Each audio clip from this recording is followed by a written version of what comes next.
Hi, it's Wayne here from Adreno. Today we're going to be talking about floats, reels and safety.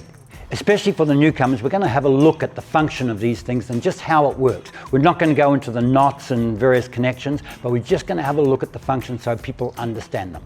First of all, let's look at floats. Here's an example of a float. Now you notice we've got a flag on it. This flag actually means diver down. Okay, diver below the ocean. So when you see a float on this floating along the water, it means there's a diver attached, or by the reason of that flag, and is below. So connected to the float, we have a rope. So in this example, we've got a stainless steel cord here. This gets connected to the shark clip, like so. Okay, now, not so much in Queensland, but in New South Wales, often ropes are used. They thread the fish on. After they've got it, they thread the fish on to the rope. And if they keep swimming along, the fish floats up the rope and goes onto here. And then floats over that flopper there and then can't back down. So it's actually a good way to carry your fish. Okay. However, in Queensland, we don't usually do that. We've got too many sharks. And in such a case, we'd thread the fish up the rope and then keep an eye on the float to make sure a shark didn't take your fish. So that's the basic system of using a float. Now, there are some great things about using a float, and it's all about safety. With this above you, the likelihood of getting cleaned up by a boat is low. It's not completely gone though. Boat drivers think they've got the world and they just charge ahead, often not even looking where they're going. So there are times when you, despite having a float above the water, will have a boat fly over the top of you. Now there are a couple of different float ropes, and I'll just quickly show you the difference of them. This one here is not going to float. This is just nylon rope, and it will sink and follow you around and catch on the rocks. It's cheaper, but it's a little awkward option. We've got two more here, examples. Now this one is a nylon rope, like that one, but inside you've got a foam filling. The beauty about this is when the rope leaves the gun, instead of following along in a long line, it goes up, because it floats. And so it keeps out of the way of a lot of the catching. This is the third option. This is an air-filled tube, and it's got Dyneema running right through it. This is the one that I use. I use it because it floats really well. It comes straight up off your gun, almost straight up like that. There are some things that aren't so good about it. If you catch it on a rock, you can't wrench it because it's plastic. And if this gets a tear in it, it just fills up with water and then it'll float and be useless pretty much. So the idea is you have to be a bit more gentle with this. You can't rip it around the edge of a rock. You cannot thread a fish onto this if it's got teeth. You cannot put a mackerel on here or a wahoo or anything with severe teeth, because it'll just go chomp and then it'll penetrate the plastic. But as far as dragging around and not catching on the reef, this is a better option. Using a float is the better solution for safety. The most dangerous thing in the ocean is not a shark, it's a boat. I've had two friends cleaned up by boats. I've had one friend cleaned up by a jet ski. They had floats. So you must take precautions, even when you're towing a float. Keep out of places where boat traffic is prevalent. However, the actual operation of using a float works especially well when you've got big fish or you've got fish holed up in caves. So now we're talking the practicability of these in fishing.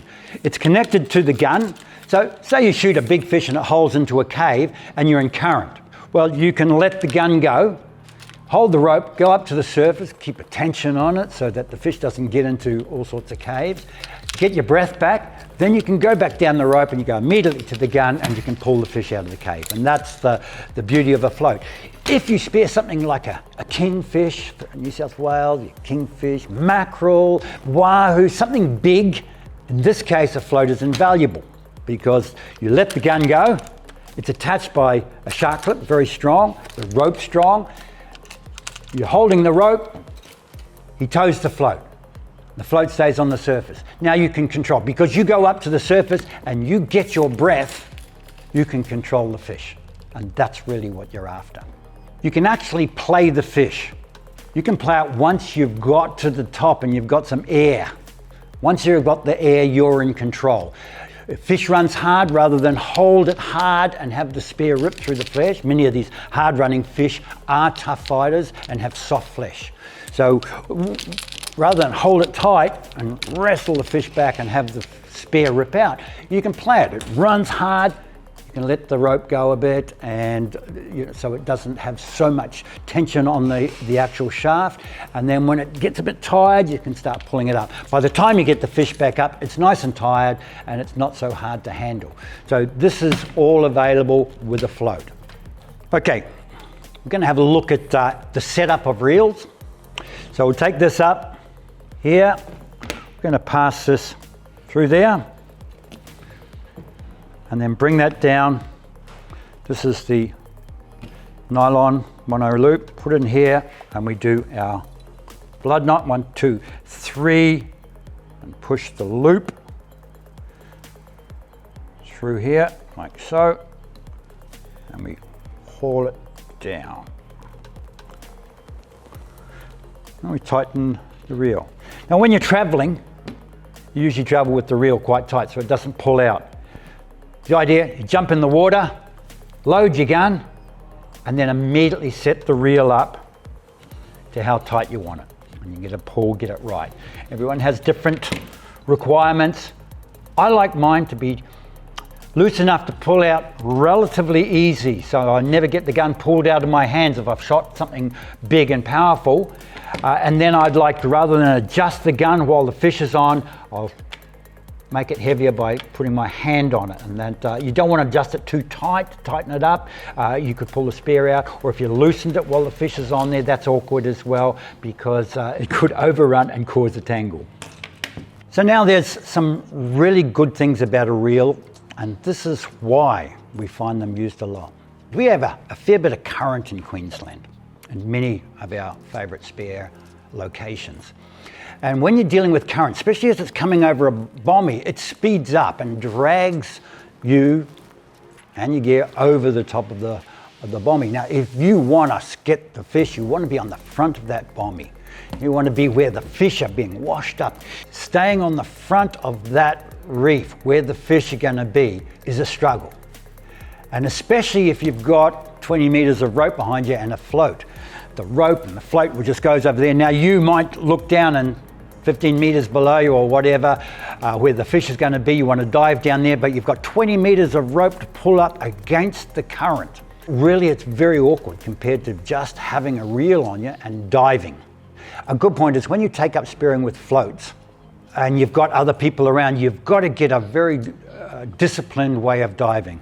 You've got to swim along, you come to someone's rope, you don't just swim underneath it and carry on, because your float is going to clean up their float line, and it's just going to cause a mess. So you've got to learn to be responsible for the float that you're towing, you know. Come up, someone's line's there, you might dive under it, pull your line up, pull your float under it and carry on. So you've got to be able to do those things, and these are annoying to someone who's used to using a reel. Of course, you've also got the plus point that you can jump in the water with just the gun. Load it and you're ready. There's no tangles with floats and no letting floats out and having float lines tangled around there. So this is a speed thing, and very often the first person in the water is going to get that curious mackerel or wahoo coming in and having a look at you, and you get the shot. So this is one of the other good points about spearing with a reel. So let's have a look at the problems that using a reel can cause. First and foremost is there's nothing on the surface when you dive to let a boat know there's a diver below. That is a major safety concern. People get run over when they've got floats there. If you do not have a float there, the likelihood of being seen is very low. Second thing, it's very easy to lose a diver. Now on dead flat, you can see snorkels a mile off, you can see fins flicking, but all you need is a little chop, not even a meter swell going up and down. It's very easy to lose divers. We've had divers lost for hours. I know 2 people, 2 friends, lost for hours. Helicopters called out, the whole bit. They were diving without floats. So it's very easy to lose a diver without a float. Another problem about reels is if you're in the water and you've not got a boat picking you up or picking the catch off you almost straight away, you're carrying a fish. And in Queensland, that can be a problem. Now, we have had people strap fish to their body. It's a kind of like a usual thing in Europe. You get European divers come out here and they go, oh yeah, just hook the fish on my back. Don't do that in Queensland. We've lost divers just by, a shark come out to steal the fish, misses the fish, bites the person. I've had a friend who's been bitten, just not intending to bite him, just intending to bite the fish that he was towing. A float, you can put it on the float line. Even if a shark does take it, at least it's not close to you and it's not connected or in any way, shape or form, part of your body form, which leads people to be bitten. You're not going to, just by making a video, stop all usage of reels. They're too useful. So the trick is to be able to make reel usage a bit safer. You can't just pass laws and say everyone has to use a float. It would be safer, but reels are a lot of fun. And there is a big reel culture all throughout Queensland. But I think the point is to make it as safe as you can. It's best to have someone in the water with a float. So if you're the boatie, say something like, who's taken the float? Or is it your turn to take a float? These things can actually make it so much easier for a boatie.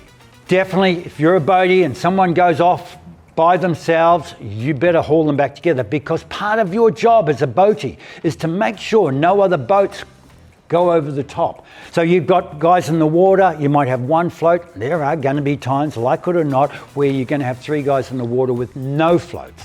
Okay, the boatie is just such an important person here. You cannot be a boatie and then put your feet up and fall asleep in the sun. It's not the game. Spearfishing is some of the most exciting fun you can have. I've been doing it for near 30 years. I'm still crazy about it. But let's make it safe. Use floats, especially in boat traffic, especially if you're new. If you're using reels, work out safety solutions and have a great time.